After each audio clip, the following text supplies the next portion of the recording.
Good morning, everyone. Good morning. Good morning, everyone. Good morning. Okay, great.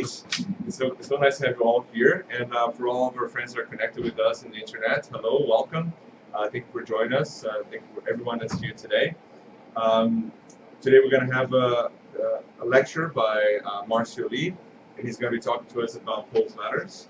And before we get started, I'm going to have Joyce come over. She's going to do a reading and a prayer. And then right after that, we're going to start with our lecture. And today's a very special day for us because we have our lunch and learn. For all of you that are not aware, it's we're going to serve lunch right after the lecture. And it's a time for us to spend together here, to talk, to have a little bit of a community fun time, and at the same time support the house through some donations if you want to stay for lunch. So welcome everyone again, and I'll have Joyce to come over with the reading and the prayer, please. Okay. Good morning. I'm going to read a passage from Happy Life, uh, from Divaldo Pereira Franco by Joana de Angelis. Today, at least, put beauty in your eyes so you can see life through clear lenses. Get rid of the negative impressions that you took to bed with you last night, and get ready to face the world and people with a measure of goodwill. You will note that your inner state will improve and everything will take on a pleasant life around you. Goodwill towards others comes back to you as friendliness and companionship from them. Face the new day, ready to win and to conquer the space that the world has reserved for you. So let's in this moment close our eyes and connect to God. Connect to all the good energy and vibration around us at this moment. Let's thank all our good mentors and good spirits that are here together with us, making this moment even more pleasant and allow us to learn to fulfill our hearts with optimism, with faith, renovating our faith and hope in life. Let us all be totally here with an open heart and open mind to learn the lessons for today. And we also ask our mentors to bless and to help Marcio during his lecture. We also ask God to bless our week, and hopefully we leave the house today with more hope and with a new teaching that's going to help us to spread the good news around us in our jobs, in our house, in our homes. Thank you, God, for being here with us. So be it.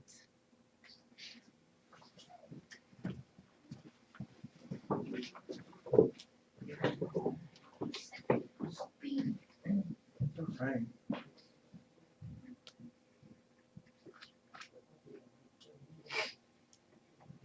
Good morning, everyone. Good morning. Pleasure to be here once again with you guys. And as Marco said, I'm going to talk about the Paul's letters.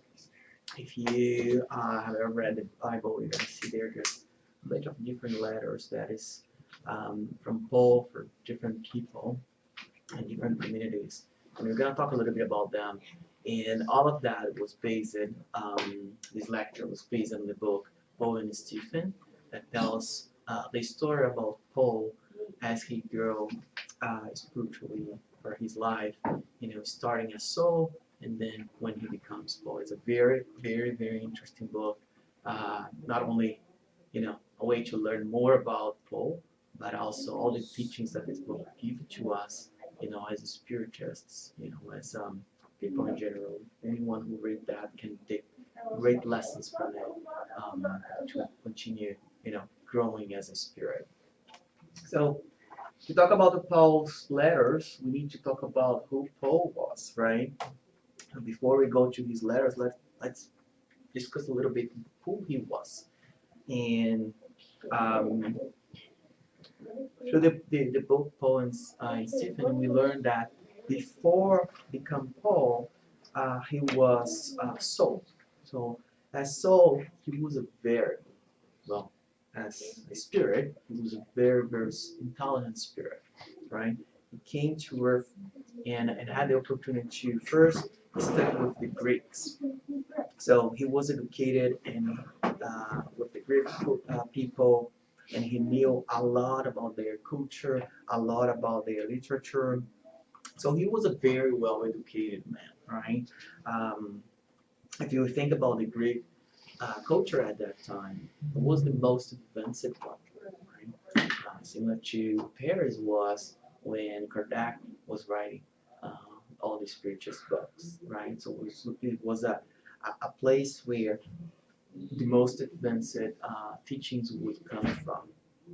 And um, he was always involved in discussions, philosophical discussions. So he was a very smart, very intelligent, very well educated, right, person. He was also a Roman citizen.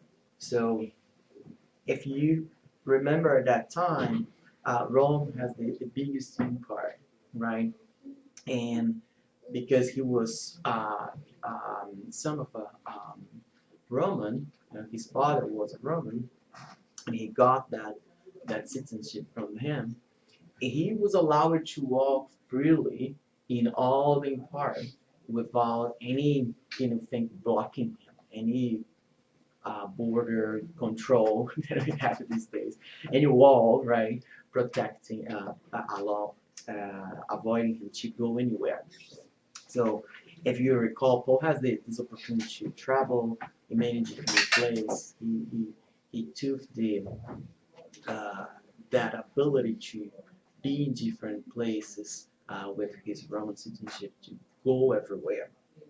And Roman has those their own laws, their own way of doing things, right? Their empire has the senators and everything that any empire would have.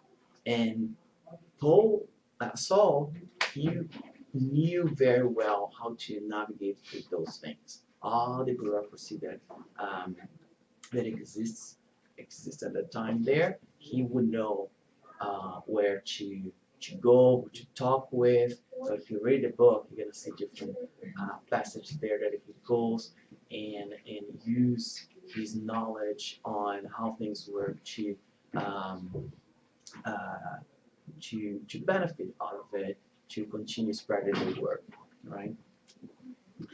And he was a Jewish as well, right? And as a Jewish, he has the opportunity to study with Gamaliel. Gamaliel was a very important and known doctor of the law, right? For the Jewish people, he was kind of president of the Sanhedrin in Jerusalem. He was he is known as in the Jewish community as the grandson of the greatest Jewish teacher Hillel. Other, so Gamaliel has a lot of knowledge, and he studied a lot the teachings from the Hebrew community and the Jewish. So through that study, he got to learn a lot about the Jewish laws, and he was graduated in those schools, right? With Gamaliel, he was very well educated on that.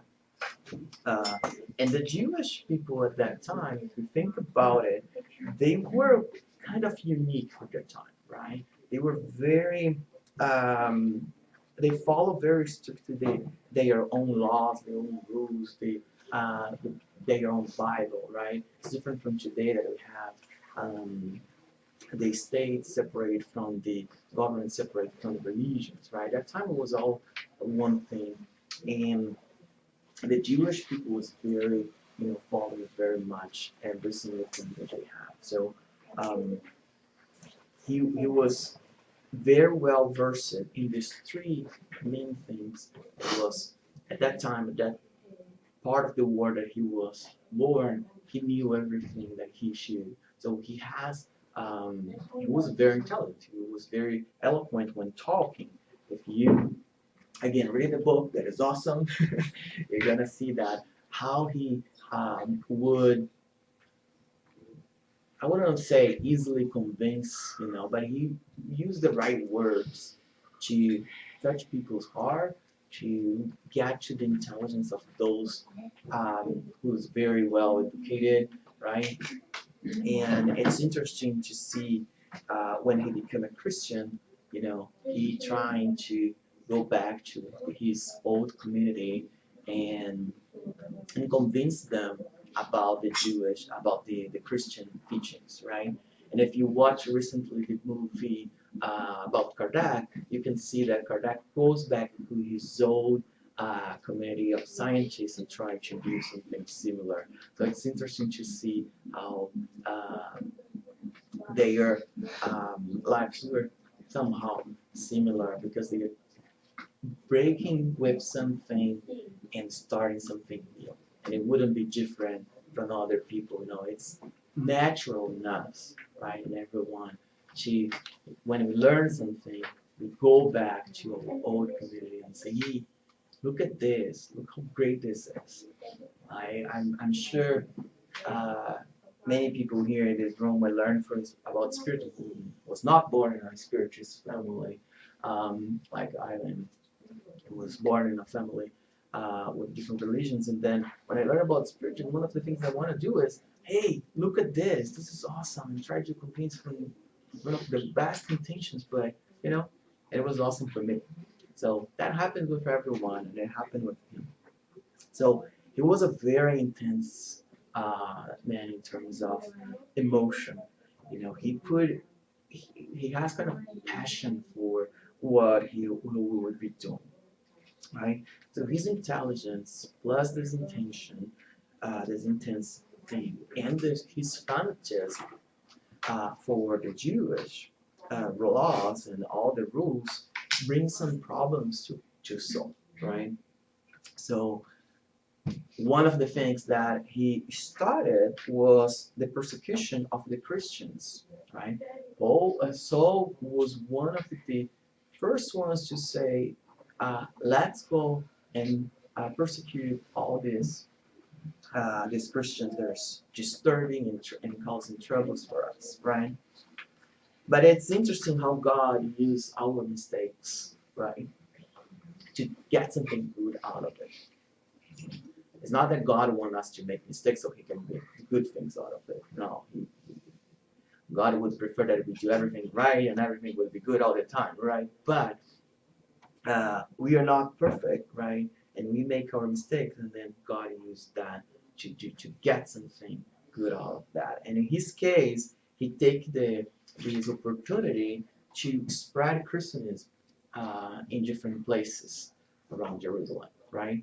So Saul took that opportunity, and also he became Paul. He started to spread Christian teachings around the place that he was, not around the world yet at that time where the word couldn't speak, right?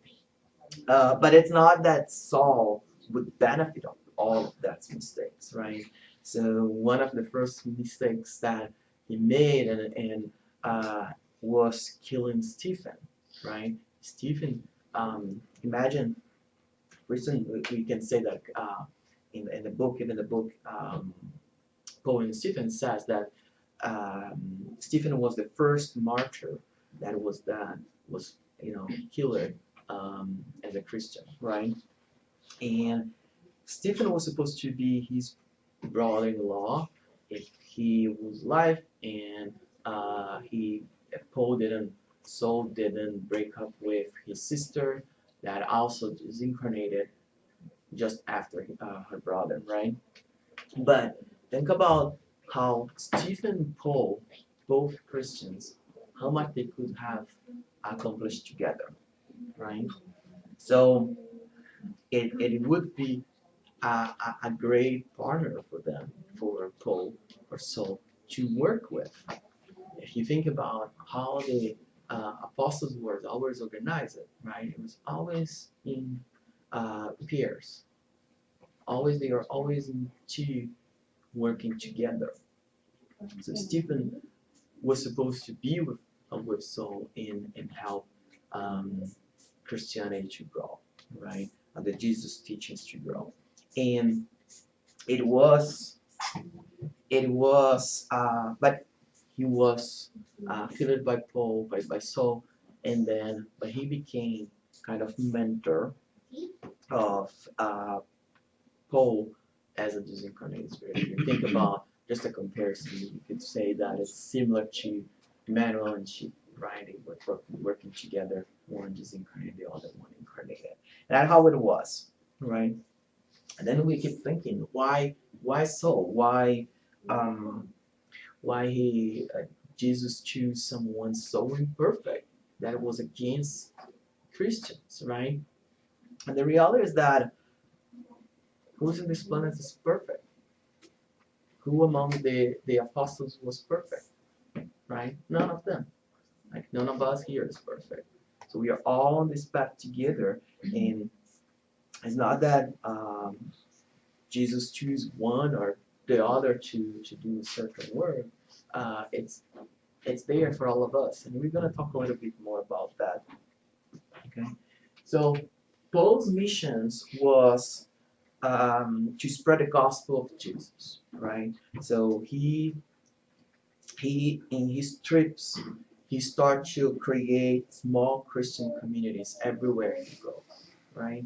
So it's very small families, everything starting a family house and connecting people that would have the, the blessing to understand and follow Jesus' teachings at that time. And he was creating those communities. And the interesting thing about that is that he did that regardless of their culture. You know, Paul is known as the apostle of the Gentiles, and the Gentiles means those that is not Jewish, right? So, regardless of the culture, regardless of the traditions that that group would have, they started with Paul's help. They to study and practice the gospel of Jesus, right? And it's interesting that if you read the letters, most of them, in the end, Paul start to name people. You know, send my regards to this, and that person, right? And so Paul knew them by their names, right? So he he became their friends, their family. So he knew all of them as he spent time with those families. Because if you think about, Paul was not going. We can see that in the book. Paul was not going to um, a nice hotel where he would spend his evenings there, go to a family house and talk a little bit and then leave again. No, he was with the family, right? He was living there. He spent time with them. So that create those bonds, right? That um, we do when we traveling.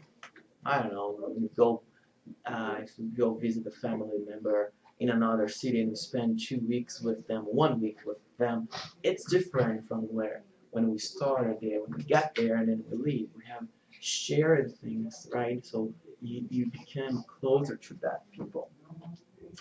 So it was in Paul's mission to help to understand the essence of the gospel and not be attached uh, to forms, you know. Um, the Jesus teachings, it's for everyone, right? The same as the Spiritist teachings. Spiritist teachings are for everyone. It's not because I'm Jewish that I couldn't read and take consolation from the Spirit's book. Or from Jesus teaches that I couldn't do things differently because of that, right? And Paul, with his intelligence, with all his study, he could somehow adapt the message to not the message, the form, the way that he would talk, the way he would explain things to that community without changing the meaning of what Jesus was telling us, right? So if you watch a movie, sometimes we watch movies and we say, "Oh my God, there's so many spiritist things in this movie," but it's not spiritist, right? It doesn't need to be. It doesn't need to be.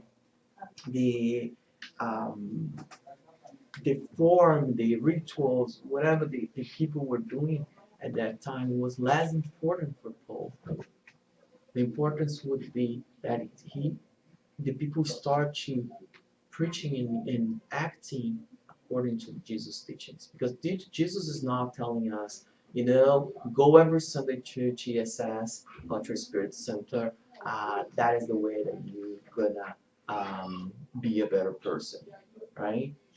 He's not saying, well, because of the passes at the end of the day, at the end of the lecture, you're gonna get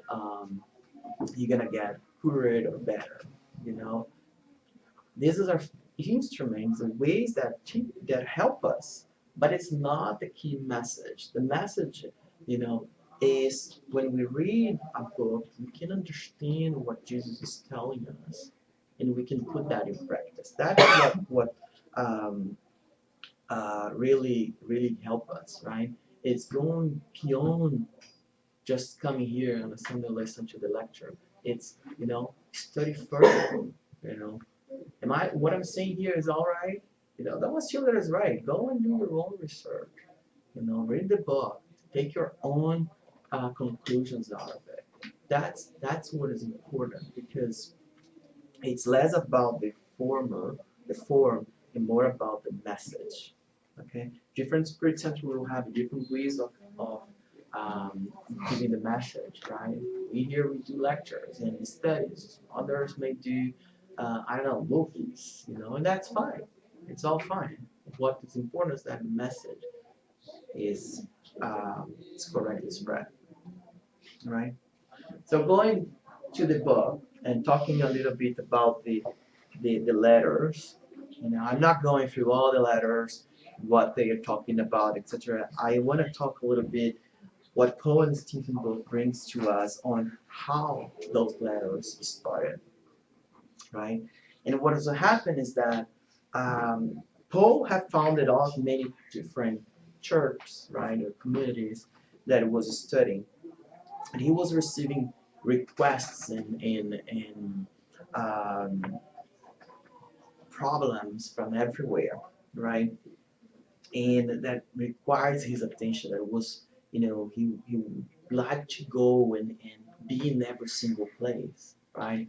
Imagine 10 different churches in 10 different locations at that time that, he couldn't get an airplane and be every day in a different place because today we can do that, right? Today we can even do a video conference. We don't need to be present there. We can just get communicated with the people and he wants to be there.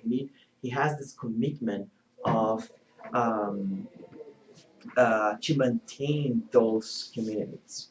So what happened was that I'm gonna read this that came from the book. One day, feeling unable to attend to all needs at the same time, the selfless disciple of the gospel took advantage of the nighttime silence when the church was deserted to tearfully pray to Jesus that he not let the help need to fulfill his mission.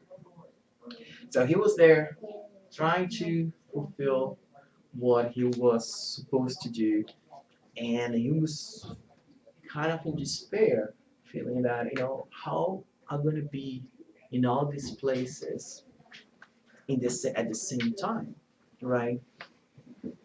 And if you note what he asked, right, not to let the help needed to fulfill his mission. He didn't ask for a faster car, a faster boat, for more money to be able to do more things, for nothing material. He He was asking for help, right? He was asking for guidance on how he could do all of that, right? So what he did, he prayed in secret, right, in silence. So he prayed for himself. He was not doing a lecture, a prayer, sorry, in the synagogue where everybody could sing in loud voice that everybody could hear. No, it was in secret. It was a calm and quiet moment in that church, right? Make it simple. And we need to remember the words do not really matter. You know, use the simplest words is the best thing. And in the Gospel according to Spiritism, we have this in the chapter 27, if I'm not mistaken, one of the last chapters that talks about prayers.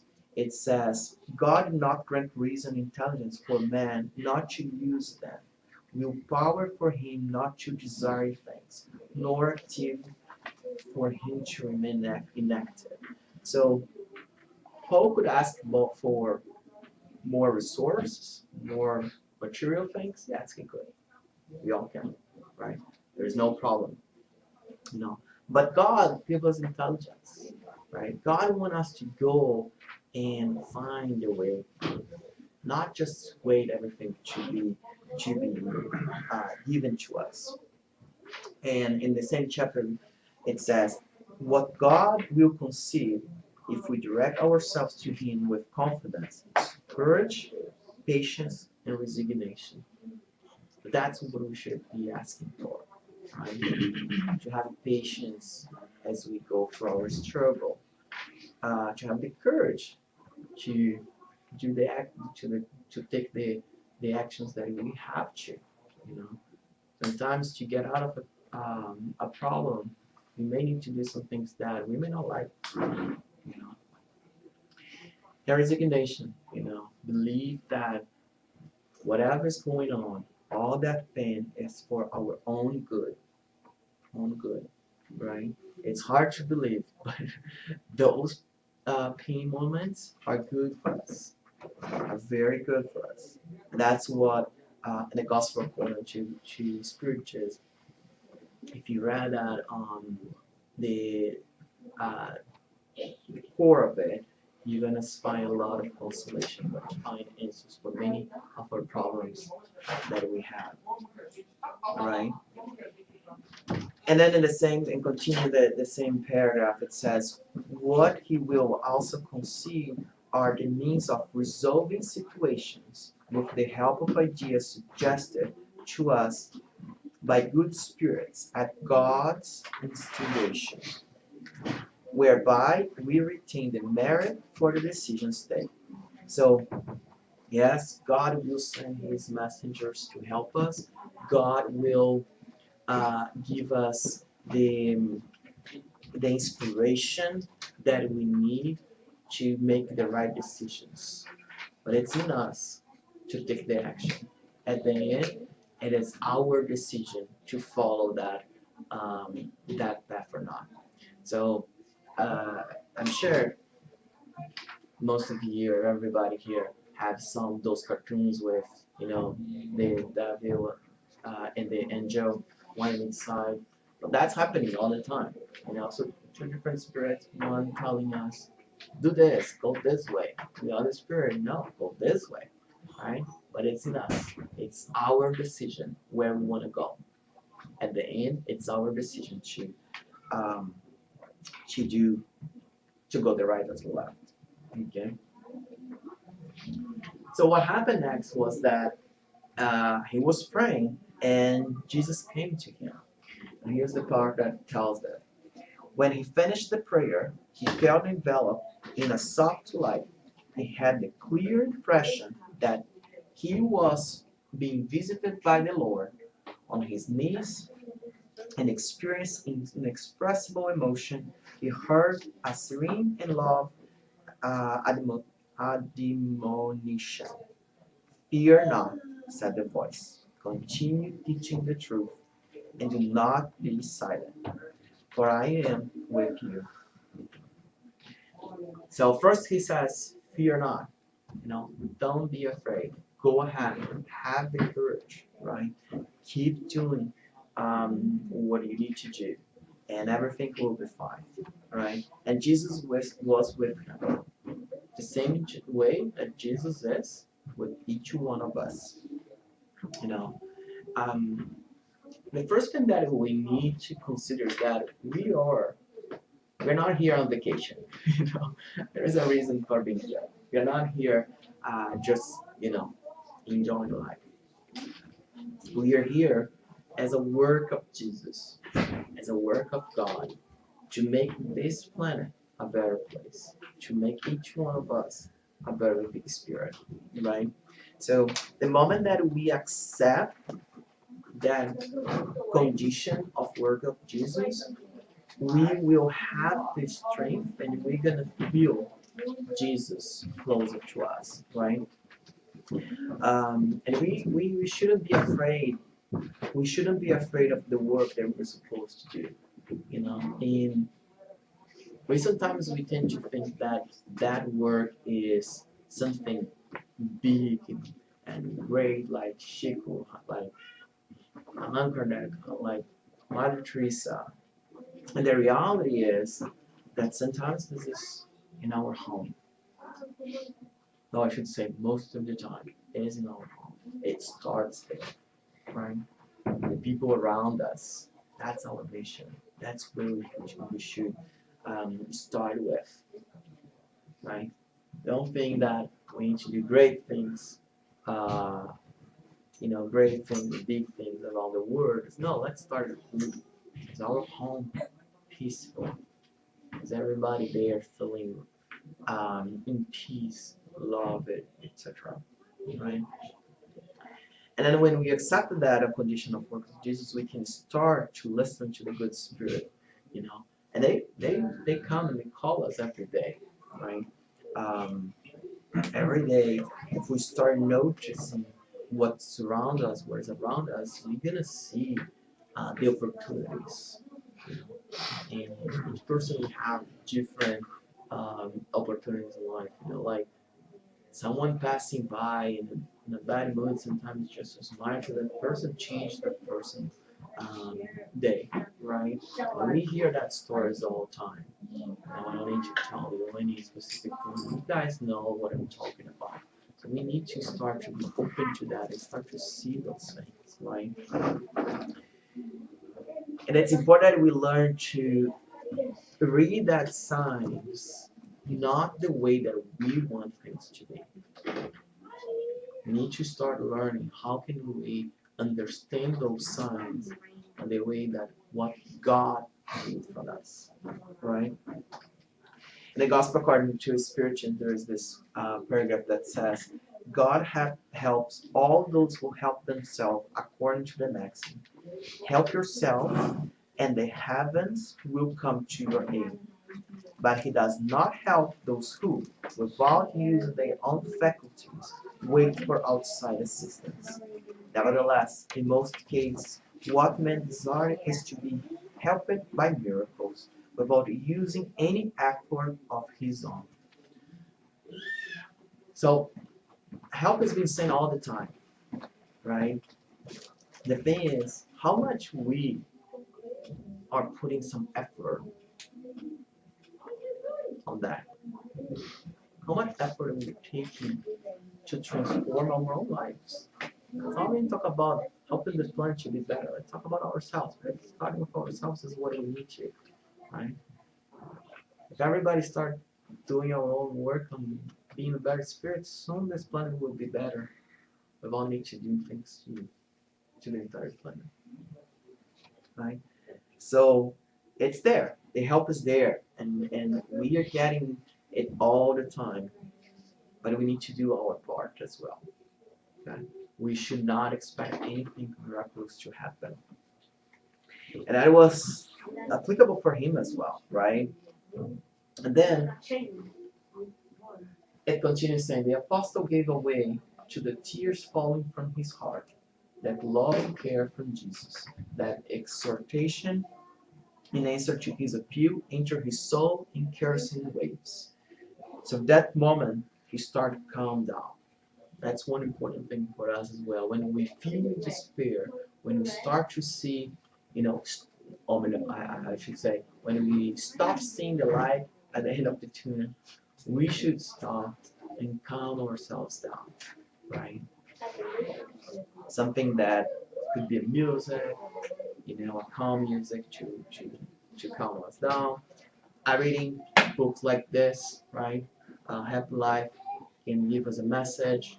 And any other book that can, you know, get you out of that despair. In the case of him, Paul start with the prayer, right? And have the energy of Jesus around him. His words start to get him to the point of calming him down. And then he would start to listen what Jesus had to say. I'm sure many of you, if you try to talk with someone, or even a kid, right? And a kid is that moment that has their own temper and crying and screaming, it saying things that trying to say explain why, etc. He will not listen, or the kid will not listen to you. Right? You need to calm the kid down, and then you can talk to him, right, or her. So, and then Jesus continued.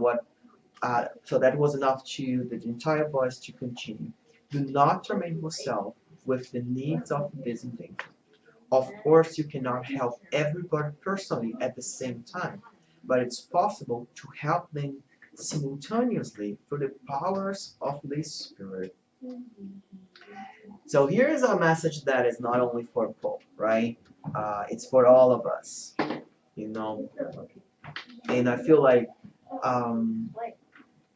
it's important us to keep this, that it was just saying this moment of despair to become calm, to then start to reflect and thinking, being more smart about what I'm gonna do now, right? Because if you think about what make us to get into despair today, right? What keep us awake in the night? Take any problem, and then if you put that apart, if you stop thinking about the problem for a second, and you start to hear a whole inner voice, you get a chance to rationalize about that situation, what's going on, meditate about it, then you start to find the answers, right? Uh, and what Jesus is stating here to him, of course, it cannot be to help everybody personally at the same time. It's obvious, right? Jesus doesn't need to tell him that. He knew. He would know if he was not in despair or uh, not thinking rationally about it, right? And but he gave him the answer, and that comes to us as well because how many times don't we feel the same way? That we want to do something, but we don't know how. We don't know how to help, right? Or we don't even know how to help us. So what the powers of the spirits are, right? One of them that we can all relate is the prayer and the power of the thought, right? In the Gospel according to Spiritist, it says prayer is an invocation through which, by means of thought, man enters into communication with the being to whom he directs himself. So the prayer we start that put in practice that power of the Spirit, right? When we pray, we we address to God and all to good spirits that is helping um, to get their attention to this is what's going on here. I need help, right? And then we attract that help, right? And we need to remember that it doesn't matter if you're addressing it to another spirit or sin. At the end, everything happens according to God's will. So if you pray to Jesus, if you pray to a sin, or if you pray to God, it's all the same, right? um, we can stray to God all the time, and God will put the good spirits that is helping him uh, to help us, right? Um, to act according to what is necessary. Okay. It also says in the Gospel according to Spiritism, more about the power of God. It says all incarnated, disincarnate beings, as immersed at the universal cosmic fluid, which occupies space, as we on Earth are immersed in the atmosphere.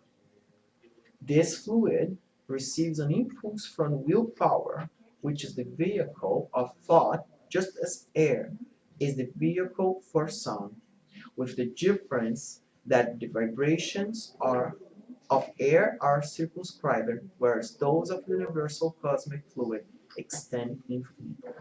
So when we put our thoughts to work, you know, we can connect to other spirits, incarnated or disincarnated, right? We are far away from on doing that in uh, a way that the more evolved spirits would be able to, right? To communicate about even talking, right? Just through thought. We're far away from that. But if we know the power that that has, we can start practicing. We can put our thoughts towards another person and help them. But what's important is that our thoughts need to be connected to those three things that we talked before: courage, patience, and resignation. Right? Let's not put our thoughts to material things. I hope Rafael gets the new job. Get the new job. That's right. I hope Rafael gets the best for him. Right? That new job or not is the best. I don't know. Who knows? Right? I don't know what God wants for Rafael to get. Right? So let's use our thoughts to help those in need, to help ourselves, right? And then the other thing that the spirit has a power that we learn through spiritism is when we're sleeping. What happens when we're sleeping? Our spirit has more freedom, right? So our spirit is not sleeping like we think we are. Right? Our body is sleeping, but our spirit is still connected, is still working. And in the Spirits book, question 402, it says, incarnate spirits connect with the spirit world through sleep. God opens the gate of slumber through which they may pass to see their friends in the spirit world. It is their leisure time after work while awaiting their final liberation, which restores them to their true place. So that's one moment that we can get with our mentors, the spirit that is guiding us through to talk, etc.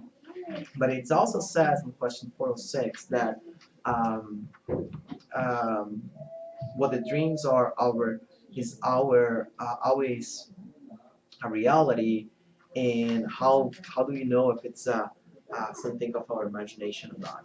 And he says their spirits may visit yours as yours may visit them. It's two incarnated spirits, okay? So their spirit incarnated to incarnate may visit yours as yours may visit theirs.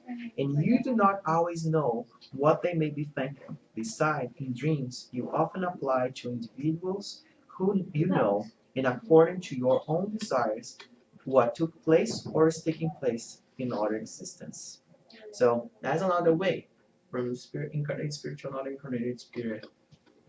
We can meet during the night and more openly, not only with the view of an incarnated person with our limitations as incarnated, but as a spirit that has more freedom to talk and understand the situation in a different way, right? But Paul didn't understand that um, right away, right? He didn't get that message. And then Jesus was very clear to him, saying, however, the voice continues softly. You can solve the problem by writing to all the written in my name. Those of goodwill will be able to understand because the worthiness of the task does not lie in the person presence of the missionary, but in the spiritual content of his word, of his simplification in his life. So if we think about, you know, at that time, writing was the easiest way to spread the word, right? Usually, it no, I don't know if it was today. Jesus may say, start a new Instagram account or a YouTube channel, and they will get the message, right? But as today, at that time, maybe not everybody would understand, and it's not because it was a letter, it was a YouTube video. It's because it's communication. The communication is taken into two parts, right? One is giving the message the way that that person understands, but the other one is getting the message the way that they understand. Not always is the same way. You know, two people may say, how many times we are in the meetings or discussions and they say, oh, we are all saying the same thing in different ways, right? How many times we hear that, right? And that's just because we, our words sometimes it takes different understanding. We're trying to say the same thing with different words because we understand them differently, right? And but none of us, not always, we will understand exactly what that person wants to say, and that's okay, right? And that's part of our evolution. We're gonna learn. Each one has a different experiences in life, and we'll understand things differently. It's part of our evolution, right? And we shouldn't be worried that much on what the other person's taking, if it understood or not what we're trying to say. We need to do our best to communicate in the simplest and clearest ways possible, right?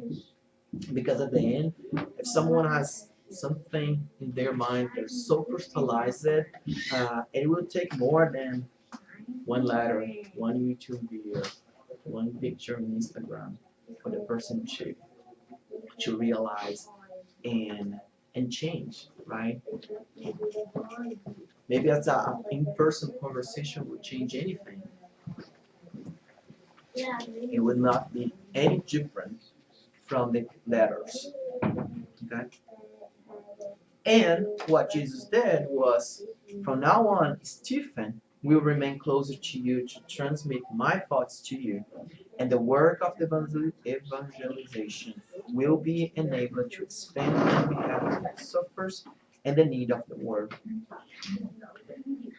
So, in the Gospel according to Spiritist, it says, what he will also concede are, God in this case, will concede are the means of resolving situations with the help of ideas suggested to us by good spirit at God's instigation, whereby we retain the merit for the decision taken. Right? So Stephen has this mission of guiding Paul through this letter, in giving direct message from Jesus. So it was Jesus giving the message to Jesus giving the message to Stephen, and Stephen giving the message to Paul, right? And why is that? Why Jesus was not always talking directly to Paul? Well, one of the things that we all know is that as elevated the Spirit is, it's harder to get close to us, right? So we, as a incarnate spirit, we have those spirits that are closer and serve as an intermediary, right? So that was uh, the the relationship between Stephen and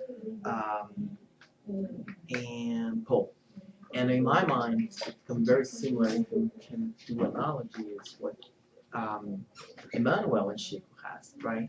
Emmanuel many times guided Chico through the work that he was doing, right? But the key thing here is when he says my thoughts, right? So that means that Jesus continued transmitting teachings not only when he was here incarnated, but after as well. That's why these letter of Paul are so important in the Gospels, right? It's so important for us to study and understand and do more research around it. Because if you think about the Bible, how there is a lot of the different texts of the Gospel of Jesus, etc. And these letters was part of this great teachings that Jesus brought to us at that time. Okay, so it's a kind of continuation of Jesus' word in earth to help us, right? It came later to help in with spirituals, but combining all the teachings at that time with all the other books that was writing about his life, the letters also help us to continue understanding the teachings of Jesus, right? And then he continues in the book says, perceiving the need for the elevated spirit of cooperation in every divine word, Paul of Tarsus never wrote alone.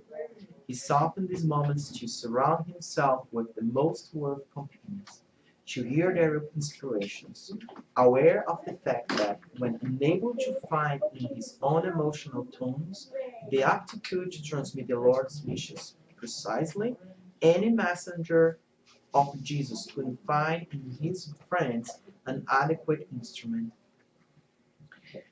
So again, if you remember, the apostles were all paired, right? It was always working pairs. And now Paul, with this mission to write this letter, what he does exactly the same thing. He doesn't write it by himself, right? He knowing his imperfections, he asked help for other people to to get the message that would come from messengers of Jesus, how he said there, right? So uh, if you bring this to spirituals, right, we need to remember that mediumship is not for one person, not a select group. There is there. Um, as a medium, ostensive medium, how we call it, to write a message, etc. There is other people around that may not be an ostensive medium, but is inspired by the good spirits to help that ostensive medium, right? Like when we say that a message, when it's given to us, it should be reviewed, analyzed, all of that is when the other person is analyzing, that person's being inspired as well. May not be an ostensive medium and him listening and saying, hey, change this word by that on the word, etc. All of that happened as well from inspiration, saying, yes, this message is clear, this message is educating us, helping us. It's not a bad message. Let's publish it to other people, right? So we all have this ability to receive um, messages. It's just the way that we get may not be as clear as a sensitive medium we get, right? That inspiration um, and intuition is not a privilege to anyone. It's for all of us, right? And he continues, from then on, the beloved and famous letters, the treasure of vibrations from a higher world, were copied and cherished everywhere. And Paul continued to write, unaware, however, that those sublime documents, written many times during the extremely distressing times, were not um, were not destined for one particular church, but for Christianity the world over. So although the letter was writing to one specific person or a specific group, what happened at the time was that, you know, from one city to the other, people were visiting and they took copies of that letter, go to a different place, take that letter with them, they read the letter, then they cop another person come cop as well and send to another group. That's how the Bible was formed, right? It's a bunch of different texts that was found, and then because of the number of copies that they had they compiled this important books that we have, right? So all these letters, because of the importance of them, was being copied many times, and then it's available to us today. So when Paul wrote that, yes, he may was directing to one person, but remember this was Jesus' teachings, right? So it was spread to all of us, even today. You know, we can we can learn a lot from those letters. And I was reading one for a lecture weeks ago, maybe months ago, and it was interesting to how easily we can connect those letters to what we are living today, what's going on in our lives these days, right? Um, the situation may be a little bit different. The scenario is different. They didn't have internet, now we have. So a bunch of different things, but how different the problems that we're going through today is different from the problems that we had 2,000 years ago. Emotional problems, right? So that's what the letters of Paul um, should be used for. To help us to get the consolation, the guidance. You know, if we think many times we have been saying that, you know, if you're going through something hard, how can you react to that? Is thinking how Jesus would react. Those letters can help us as well. Okay? That's what I have for you guys. I hope that can help you to uh, be inspired to read more, learn more about these letters. Uh, I didn't touch any letter today, so you have a bunch of them to read now and study a little bit. All right? Thank you very much. Thank you.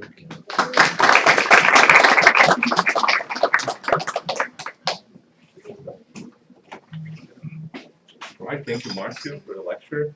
And I'll open, we have a few minutes for questions now. Anyone here? Any questions, comments? And for everyone connected with us online? Comments? Okay.